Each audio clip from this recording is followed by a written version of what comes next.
여러분, 달리기를 하면 발이 당연히 튼튼해질 거라고 생각하시죠? 저도 당연히 그렇게 믿었는데요.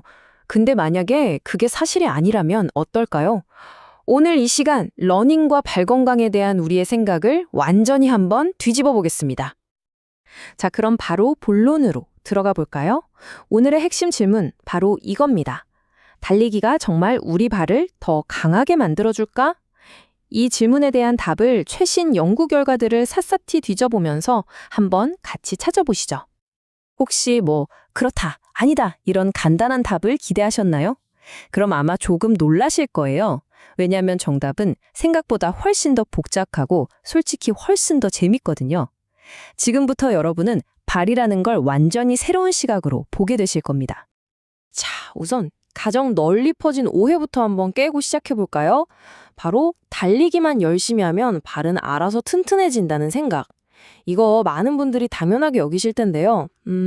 과연 정말 그럴까요?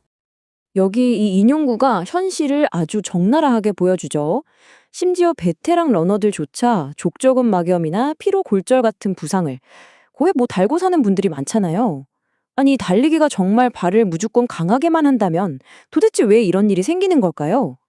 이건 우리가 뭔가 아주 중요한 걸 놓치고 있다는 강력한 신호 아닐까요? 자, 이제부터가 진짜 재밌어집니다. 발 건강을 완전히 새롭게 이해할 수 있는 패러다임인데요. 바로 여러분 발 안에 숨겨져 있는 코어에 대한 이야기입니다. 바로 풋 코어 시스템이라는 개념이에요. 우리가 흔히 말하는 복부 코어, 그게 허리를 딱 잡아주잖아요. 똑같습니다.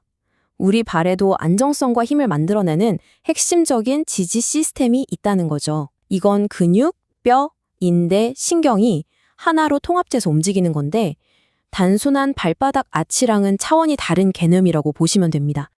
자, 이 표를 보시면 감이 확 오실 거예요. 왼쪽의 복부 코어가 척추랑 골반을 안정시키죠? 오른쪽의 풋 코어도 마찬가지로 발의 아치를 안정시키는 역할을 해요. 우리가 강력한 움직임을 할 때 복부 코어가 필수적인 것처럼 달릴 때 땅에서 오는 충격을 흡수하고 앞으로 팍 치고 나가는 추진력, 이것도 바로 이 풋 코어에서 나온다는 겁니다. 어때요? 정말 딱 들어맞는 비유죠? 아니, 그럼 이 풋 코어가 대체 왜 이렇게까지 중요할까요? 이게 그냥 아치를 받쳐주는 그런 단순한 역할이 아니에요.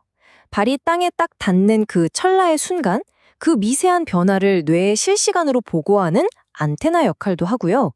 또 족저근막 같은 특정 부위의 충격이 확 쏠리지 않도록 전체적으로 부하를 아주 스마트하게 나눠주는 역할도 합니다.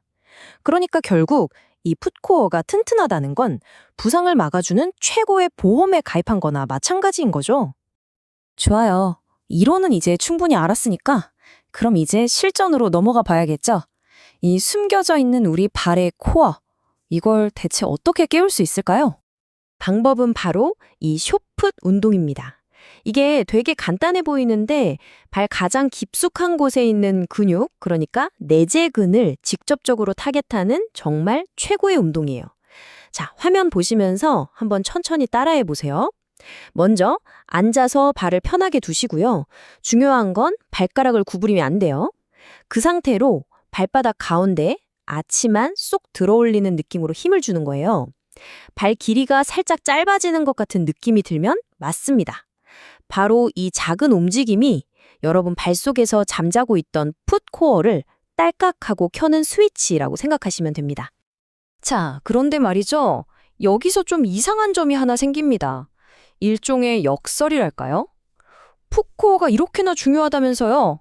그러면 우리가 매일 하는 달리기가 당연히 이 코어를 훈련시켜 줘야 하는 거 아닌가요? 네, 바로 그 질문이 핵심입니다. 규칙적으로 달리는 게 정말 풋코어를 강화시켜줄까? 자, 이 질문에 대한 답을 찾기 위해서 여러 연구들을 종합적으로 분석한 자료를 한번 꼼꼼하게 뜯어보겠습니다. 와, 근데 결과가 정말 뜻밖이었어요. 이 표 좀 보세요.